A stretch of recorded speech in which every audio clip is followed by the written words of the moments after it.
so many memories during Monterey Car Week, like 17-mile drive, just being out there with Bugatti, and like the CEO of frickin' Aston Martin pulls up in a 177, like parks with us and takes pictures. Just so many cool memories. I mean, it's coaching in cars, man. A lot of limiting beliefs out there, thinking, how in the world am I going to accomplish something like that? Not dissimilar to anybody. The greatest risk we were afraid of that did not come to fruition is... If I started a new business tomorrow, the first thing I would do is hire a coach.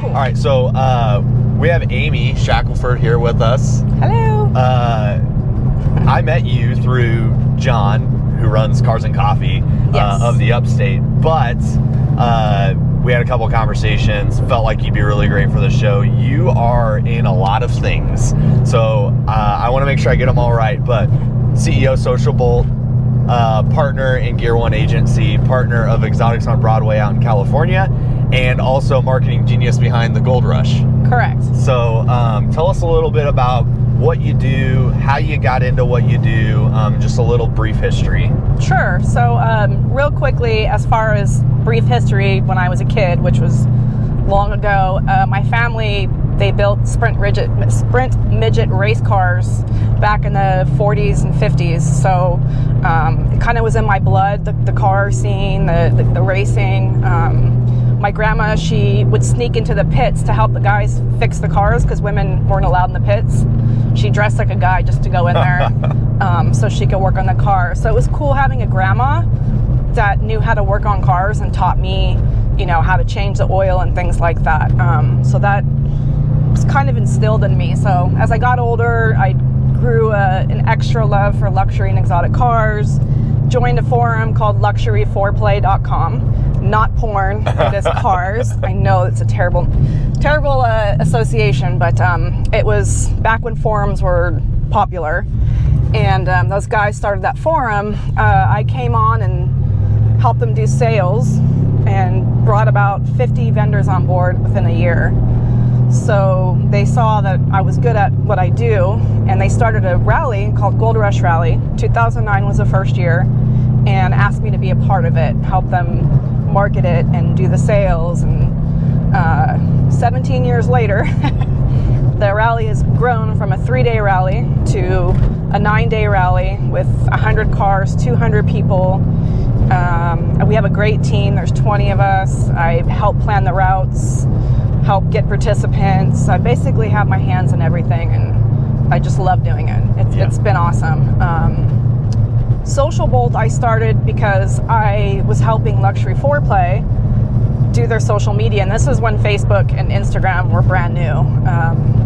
And I noticed that I had a knack for it. I made everything go viral back then when, you know, it was a little bit more complicated. So I decided to start taking on a few other clients here and there, automotive related, and it grew into a point where I had 4 or 5 people working for me, helping me manage everything. So I still have that company. I keep it kind of on the smaller scale because Gear One Agency, which is my other company along with Johnny Valencia, we've had that company since 2018. And we've just done really well working with people like Koenigsegg, Pagani, Barrett Jackson, Motor Trend, all kinds of great brands, including local brands here in the Greenville, South Carolina area, like AutoWorks, and Rob Ionario, who's a lawyer here that specializes in automotive. So it's definitely become a huge importance to me, along with Gold Rush Rally too. So those are the bigger things that take up a lot of my time. Yeah, and I have followed Gold Rush Rally for a long time.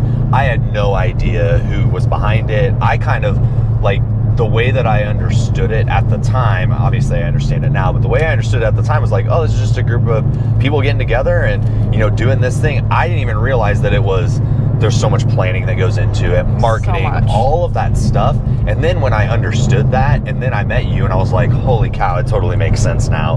I mean, you're super high energy. You know a lot of people. It's like, I totally get it, how Gold Rush got its personality, so to speak, through the marketing, which is awesome. And then Gear One, I know you guys are back and forth to California all the time. You've got Exotics on Broadway out there, which is an amazing event. Yes, that's the other thing I own with 2 other business partners, and we started that in 2015. It's during Monterey Car Week, which is it's the Disneyland week of exotic and classic car people. So 2015, somebody from the city of Monterey approached us about helping them grow the Cannery Row area, which is where Monterey Bay Aquarium's at. It's a pretty familiar name to some people. And we said, okay, we're going to take this on, but under one condition, that it needs to be a free show. Because one thing we noticed that was lacking during Monterey Car Week is an event for locals and families to attend. So they gave us the go. We got Pagani to come, Koenigsegg, because we knew a lot of the hypercar owners. They all came to the show, and we're like, oh, there's going to be like 2,000 people the first time. There was like 15,000 people there. We were like, holy crap, we didn't think it would get this big. And every year it got so big that we had to move to Broadway and Seaside, which thank you to the city and the mayor and everybody for taking us on and letting us put our event there.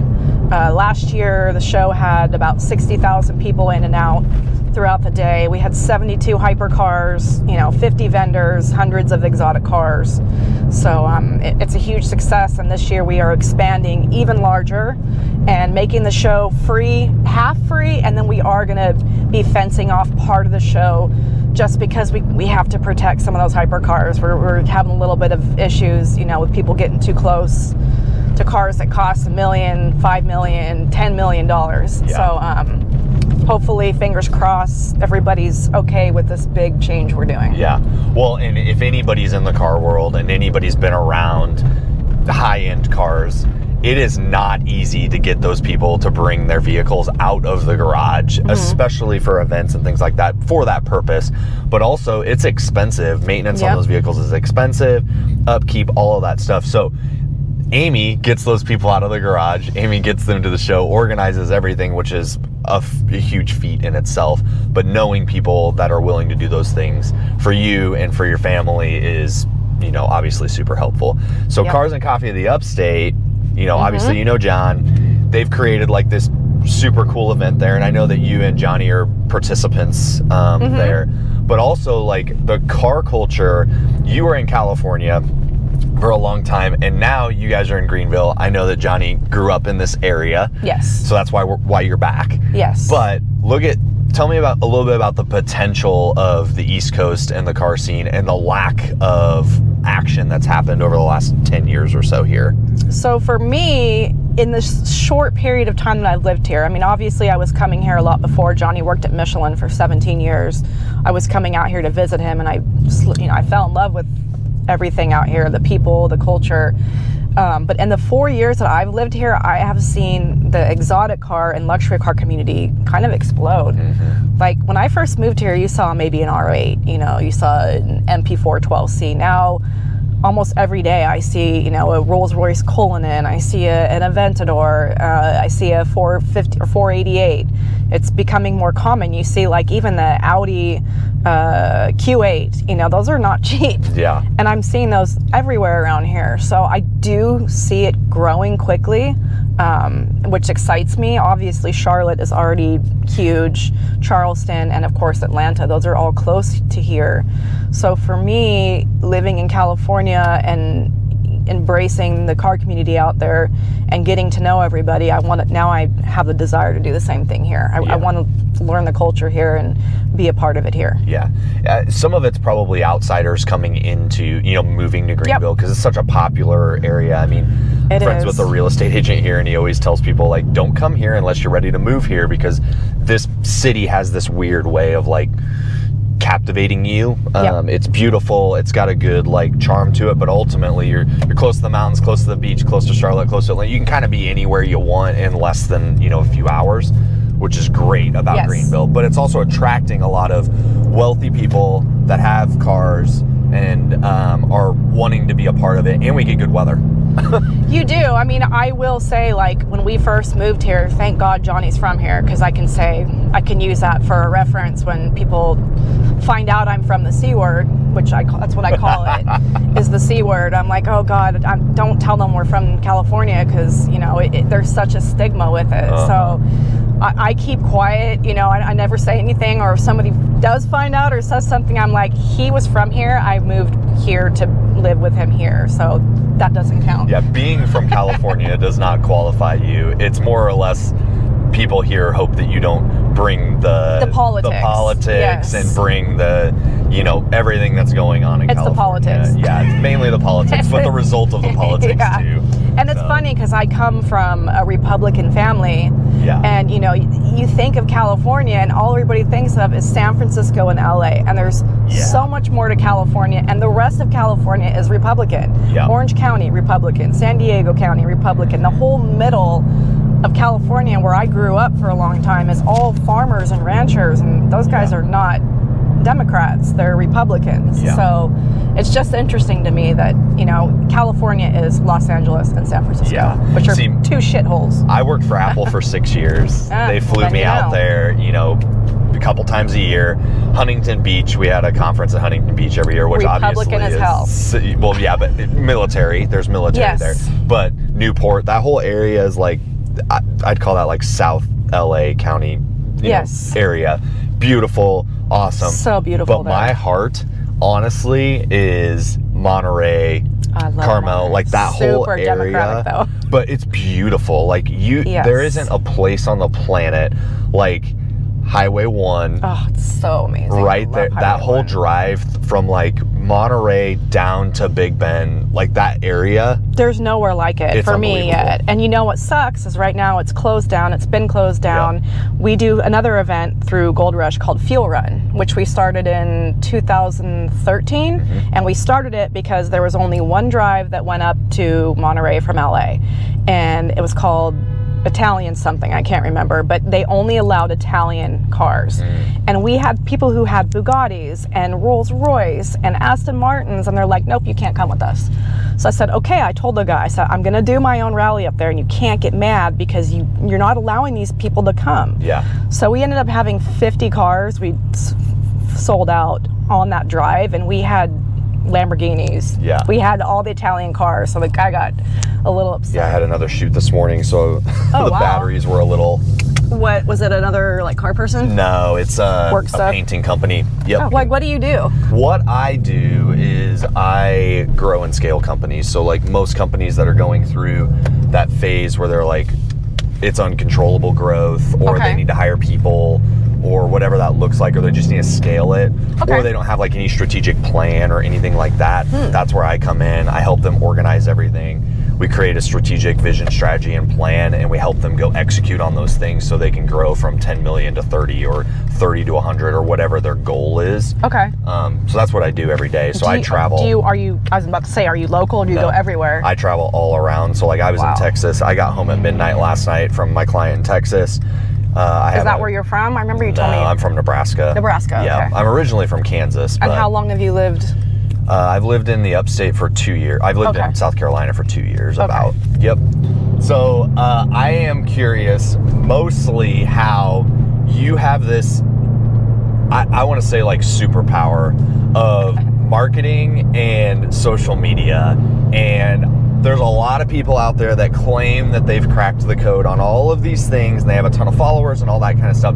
There's a lot of fake social media influence. And when I started talking to you, one thing that really like made me say, hey, we got to have Aimee on the show, was you have a following on social media. I wouldn't say it's like millions upon millions of followers, but you also have relationships with most of those people outside of social media, which is super rare. Most of the time it's you have a social media following, you don't know many of those people. You're actually not a well-connected individual because all you're doing all day is, you know, vlogging, or you're taking pictures and you're kind of a recluse. So it is interesting to me, how are you able to take both of those skills and blend them together into basically being a marketing guru and also continuing to be accessible from a personal standpoint to everybody around you? I think because I originally started off with that approach is I'm going to use social media so I can meet a bunch of car people from all over the world, not just here. And that's kind of what happened at first. It was more on Facebook before, oh my God, that makes me feel so old. Before Instagram came out, I've met people from London, from the Middle East, from Japan, from all these places, and became like friends with them on Facebook. But whenever any of them came here, because I still need to go to London, but when they came here, I got to meet them in person. Yeah. And I it's just so much better to take that social media relationship and take the next step and meet these people in person and share your car stories in person as opposed to just on social media. I've always done that. I've met all kinds of people, CEOs of companies, collectors from in the middle of nowhere, and focused on those relationships. I was more focused on growing my own social media back in the days, but I just find it more enjoyable to help my clients grow their social media instead of me. It's too time consuming. I don't have time. Back in the days when social media first happened, it was so easy to grow your following. Yeah. And now, I swear to God, you have to make a 5-star movie in order to get to get likes and views, and I'm just not into it. And the whole algorithm changed, and people like me and Johnny Lieberman and Matt Farah and those are all my age people. Yeah. Even they say the numbers are not the same as what they used to be. So a lot of us focus more on the outside relationships and growing my clients' accounts, like Euro Auto Festival that's happening this weekend. We came on board a month and a half ago, and we're car people, so we dug in and helped all we could to get all the right car people to come to that event. And I'm so excited to go to that event and meet some of these car people that I haven't met yet in person, so that I can have a face-to-face relationship and conversation with them. What's hilarious is I'm in a networking circle with a whole bunch of M&A people, like merger and acquisition people. Our last meeting, they were talking about your event. And Awesome. I obviously was like, because I didn't know you at that point, but I was thinking in my head, I'm like, Amy's, basically a big part of that event and kind of running that event. And they're all talking about, oh, we're going to go do this thing. And I'm like, how funny that these guys who don't own cars, but one of them is in the European Chamber here in town. Okay. And he was kind of like, oh, we have this event that's going on and we're kind of a part of, promoting it. And then all of a sudden, it's like everybody was talking about going, and it's so funny how the following happens. I love that. I love hearing that. I love hearing that we're helping Seth and everybody at Euro Auto Festival grow this event, and it's at Hotel Hartness, which I freaking love that hotel. I am obsessed. One of the most beautiful parts of Greenville is Hartness. Oh, it's that is so nice. Unbelievable. My wife and I drive through there all the time, and we're just like, one day, we'll be out here. And then they just purchased 400 or 500 acres towards Thunder Bunny, where they're going to continue to expand that. So exciting and so cool, and the restaurants there are awesome, and we like to frequent there often, and there's sometimes the exotic car guys crew will meet there, to have a drink and hang out. And so when I heard it was going to be at Hotel Hartness, I'm like, oh no, we need to jump in on this and help out and make this a cool event, because now that it's at Hartness, I think it's going to be just awesome. Yeah. So you were talking about content that's being made and being a 5-star movie. And I do believe there's almost this bell curve that's happening right now, where it's everything is, I have a music background. I was a music major. I was in music production. I was a studio musician. Previous life, when I was in college and all of those things, it was music made this turn. I always say the Metallica Black album changed everything, because Metallica Black was still the old style of recording where there was volume fluctuation. If you listen to music now, there's, at the very beginning, there's, one person singing a cappella or whatever, and then it ramps into the band, and it's all one level of sound. There's no dynamics to it anymore. Yeah. And it's gotten over processed. I feel with social media and video making and all that, it's gotten so over processed that what's starting to happen is the people that make organic, just normal, very raw content, like the Pearl Jams of the video world, are coming back into the light, and they're starting to like gain a following because it's real life things with real life people, and it's not over processed, and it doesn't feel like you're watching a Michael Bay film every time you watch a 5-minute YouTube video. I really like the raw, real stuff that makes me feel like I'm a part of what that person just experienced, as opposed to it being like a movie where there's 5 outtakes, getting in your car. I'm like, this is fake. Like, I don't particularly like, it makes sense for companies to do their videos, like Lamborghini and all that. Totally makes sense. But as an individual, I don't want to see rehearsed shit. I want to see the real person. I want to be a part of an activity that happened in your day that I think's cool, whether it be you were racing on the track or you saw Pagani Zonda blowing down the highway. Like that's the stuff I like. Yeah. So I always ask people that are on here, because in my world we talk about like BHAG, big hairy audacious goal, like what's the 5-10 years out, what's the vision of the company, how do we break that down into small segments that we can go achieve in 90-day increments and stuff like that. But I always ask people, like, what's the future for you in this space? Where do you want to build it? What's something on the horizon where you're like, man, that would be super cool, and I'm gonna run towards that in the next 3 to 5 years? So for Gear One, that's where the growth is going to happen, mostly with everything we do. As I'm in my 40s now, I've realized that I want a successful company that I enjoy. I don't want a big ass marketing agency with 500 people in it. Yeah.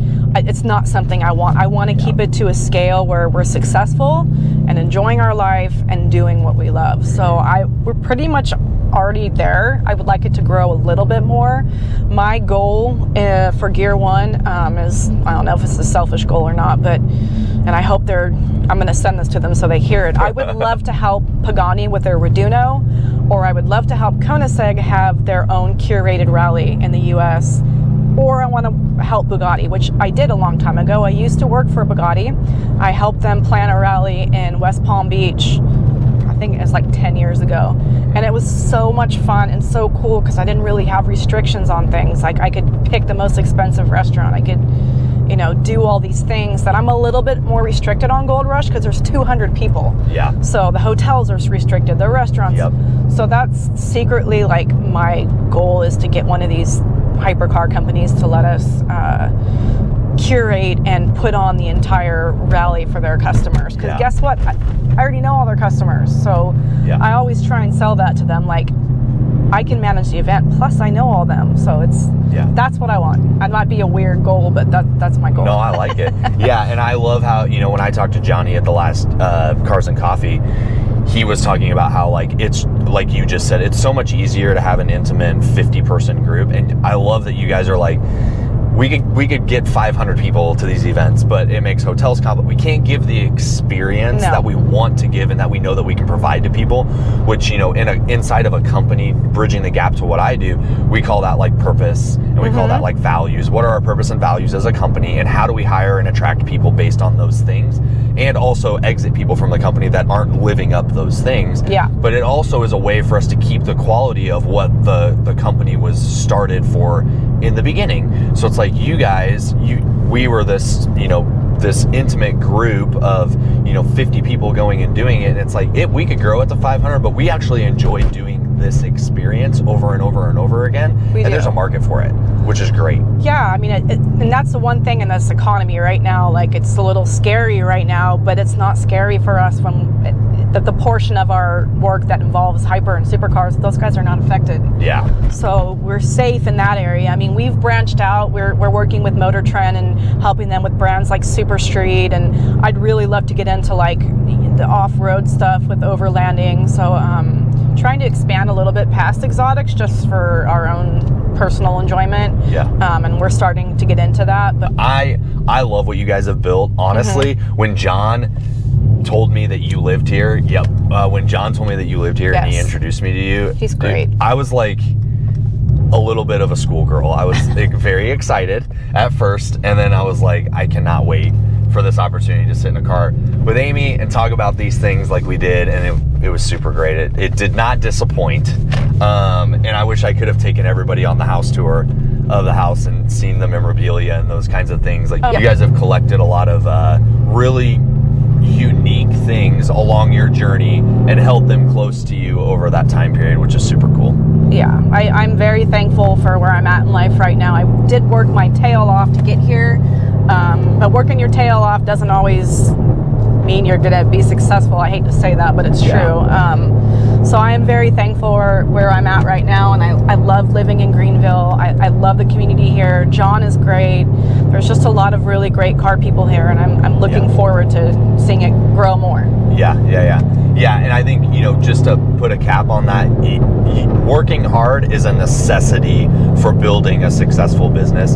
So you got to do that, but it's also working smart and putting your hard work towards the right things at the right time. So it's like you found a skill that you're good at, which is connecting with people and networking and marketing events. And then what you did is you worked really hard at that one thing and made it really, really good. Now you got your hands in like a few versions of that, which is totally fine. But like you really like centered your focus and said, I'm really good at this thing and I have the aptitude to continue to grow this. I'm going to keep going towards this, and whatever opportunities come to me, I'm going to take the right ones. I'm going to say no to the wrong ones, and I'm going to keep moving forward. So many people work really hard but don't get anywhere. It's like wading in a pool or in quicksand. It's like the harder you work, the more you're going to sink. Well, find the thing you're good at and take the fear out of it and go towards that thing, because ultimately, like, I don't know, I'm a very faith-based person. I do believe if you make a decision and you say, I'm going to go do this, your path along the way will be blessed. That doesn't mean it will be easy,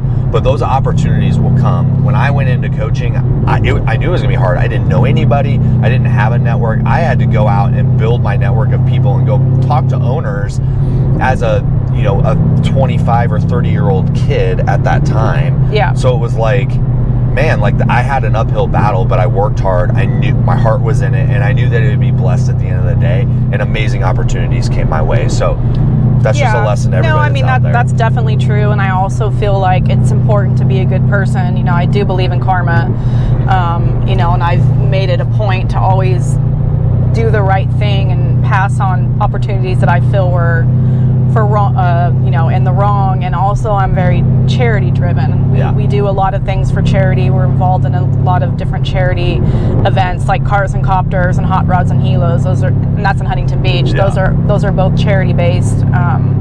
Typically events that we do like Gold Rush and Exotics on Broadway, we will involve a charity in some way. And that's important to me. Well, I appreciate the time. Obviously, I appreciate the time. I know you're super busy. I know Johnny's busy.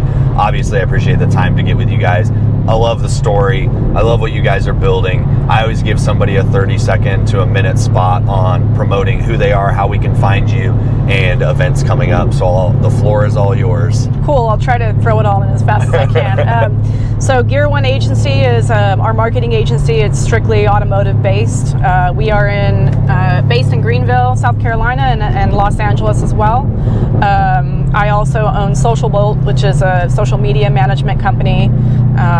Exotics on Broadway is during Monterey Car Week in August. It's going to be a huge show. We're going to have tons of hypercars. And then Gold Rush Rally is, oh my God, coming up in a month. Starting in Beverly Hills, ending in Chicago. We will be putting fan stops for people to come see us. And of course, Fuel Run is also during Monterey, so that's where we have 100 cars sign up and leave LA and drive together up to Monterey. Unfortunately, not on Highway 1, but can't control the landslides. Well, thank you so much. This was awesome. I greatly appreciate it, obviously, and I'm looking forward to what the future looks like for our relationship, but also for the future of the car relationship in the community. I'm just super excited what Greenville has to offer for people in the East Coast. So I appreciate it, and thank you so much. No problem. Thanks for having me. Yeah.